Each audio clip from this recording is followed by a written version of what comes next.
ये कहानी शुरू होती है प्रिया जब सिंदरी कॉलेज में पढ़ती थी। पढ़ने वाली प्रिया से जो देखने में बेहद ही खूबसूरत थी और पढ़ाई में उतना ही तेज। हमेशा वे अपनी क्लास में फर्स्ट आती थी, हमेशा उसे फर्स्ट प्राइज मिलता था। प्रिया अपने घर की एकमात्र लड़की थी। उसके पापा प्रिया की ऐसी पढ़ाई देखकर वे बहुत खुश थे। प्रिया की हर जीत को पूरा करते थे। प्रिया घर से कॉलेज के लिए जा ही रही थी, तभी उसकी दोस्त रूबी उसे मिल जाती है। फिर दोनों साथ में बातें करते हुए कॉलेज की तरफ बढ़ने लगे। कॉलेज पहुंचते हुए दोनों का लेट हो जाता है, तो वे क्लासरूम के पीछे वाले दरवाजे से घुसने की कोशिश करती है, लेकिन टीचर उन्हें देख लेती है और दोनों को क्लासरूम से बाहर कान पकड़ के खड़ा कर देती है। तभी प्रिया अपनी दोस्त रूबी को बोलती है कि हम दोनों ही नहीं खड़े हैं कान पकड़ के, वे देखो सामने वाले क्लासरूम के सामने दो लड़के वे खड़े हैं। प्रिया देखकर स्माइल करती है। तभी रियन की नज़र प्रिया पे पड़ती है और वे बोलता है, हाय गर्ल, आप लोग भी लेट आई थी क्या? दोनों एक दूसरे से बातें करते हैं। प्रिया बोलती है, मैंने इससे पहले तुम्हें नहीं देखा। रियन बोलता है, मैंने कुछ ही महीने पहले ही एडमिशन लिया हूँ।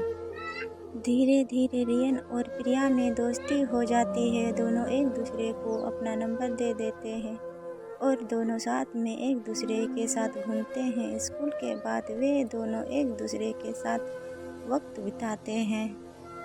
एक दिन घर से स्कूल आते वक्त फ़ोन पे प्रिया किसी को टेक्स्ट कर रही थी। तभी रूबी बोलती है, बस भी करो यार, किसको टेक्स्ट कर रही है इतना टाइम से? प्रिया बोलती है कि रियन ने एक अच्छा सा जोके भेजा है, मैं उसे ही टेक्स्ट कर रही हूँ। रियन काफ़ी तेज और हैंडसम भी है देखने में। रूबी बोलती है, तुम उससे दूर रहो प्रिया, रियन किसी और स्कूल से इस स्कूल में आया है, वे अच्छा लड़का नहीं है। प्रिया कहती है कि रियन मेरी स्टूडियो में थोड़ा बहुत हेल्प करता है।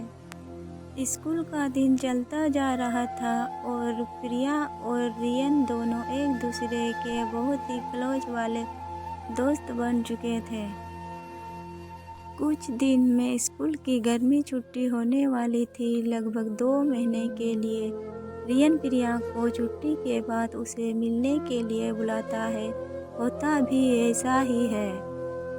स्कूल से निकलने के बाद प्रिया रूबी को बोलती है कि आज मैं रियन से मिलने जा रही हूँ। अगर मेरी मम्मी तुमसे पूछे तो बोल देना कि वो मेरे साथ पढ़ाई कर रही है। इतना कहकर वे चली जाती है। रियन प्रिया को अपने घर बुलाता है। प्रिया वहां पहुंच जाती है तो देखती है कि रियन के घर में काफ़ी अंधेरा है।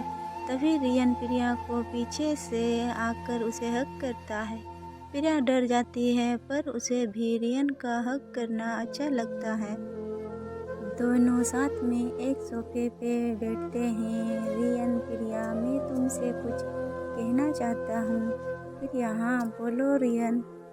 रियन प्रिया को अपने घुटने पे बैठकर उसे प्रपोज करता है और प्रिया भी उसे हाँ कर देती है।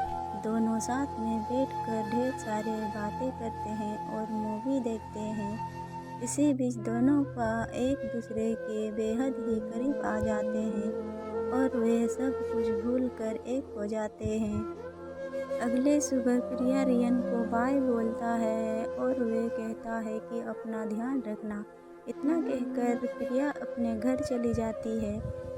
2 महीने होने के बाद प्रिया को उल्टी और चक्कर आने लगते हैं। वे घबरा जाती है। फिर वे अपनी दोस्त रूबी को फ़ोन करती है और उसे सारा बात बता देती है। स्कूल खुलने के बाद प्रिया रियन से मिलती है और उसे सारा बात बता देती है। रियन ये सब सुनकर घबरा जाता है और प्रिया को कहता है कि रुको, मैं कुछ करता हूँ, लेकिन इसके बाद अपना शक्ल मत दिखाना। रियन कुछ दिन बाद प्रिया को एक गोली ला कर देता है और बोलता है, इसे खा लेना। प्रिया बोलती है इसे खाने से कुछ प्रॉब्लम नहीं होगा ना। रियन प्रिया को कहता है कि चुपचाप इसे खाओ और मेरा पीछा छोड़ दो, इसके बाद से हम कॉल या मैसेज नहीं करना। इतना कहकर वे प्रिया से दूर चला जाता है। प्रिया पूरी तरह से टूट जाती है। इधर प्रिया की दोस्त रूबी टीचर को सब बता देती है। टीचर प्रिया को लेकर अस्पताल जाती है और उसका इलाज कराती है। प्रिया डरते हुए टीचर से कहती है कि सॉरी टीचर, मेरे मम्मी पापा को नहीं बताना। टीचर ने प्रिया को अच्छे से समझाया और उसे उसके मम्मी पापा के पास ले जाकर सारा बात बता देती है। ये सुनते ही उसके पापा आग बबूला हो जाता है, पर थोड़ी देर बाद शांत होकर प्रिया को समझाते हैं कि बेटा, ये सब इस उम्र में लोग ऐसे गलती कर बैठते हैं, पर हमें खुद पे इन सब चीज़ों से दूर रहना चाहिए। इतना कहते ही प्रिया पापा के गले लग जाती है और रोने लगती है। प्रिया के मम्मी पापा और उसके क्लास टीचर ने सब मिलकर प्रिया का एक अच्छे से हॉस्पिटल में उसका एबॉर्शन करा देते हैं। प्रिया की इस गलती के लिए उसे माफ़ कर देते हैं। फिर से रूबी और प्रिया में गहरी दोस्ती हो जाती है और दोनों एक दूसरे से प्रॉमिस करते हैं कि कभी उनकी दोस्ती में अंडरस्टैंड नहीं आएगा। दोनों ने मन लगाकर पढ़ने का वादा भी किया। इसलिए दोस्तों, ज़िंदगी हमें अपनी हर एक गलती को सुधारने का एक मौका ज़रूर देती है। इसलिए कोई गलत कदम ना उठाएं। अपनी माता पिता से हर एक प्रॉब्लम शेयर करें ताकि वे मुश्किल घड़ी में वे आपका साथ दे सके। अगर आपको ये स्टोरी पसंद आई होगी तो अपने दोस्तों को ज़रूर शेयर कर।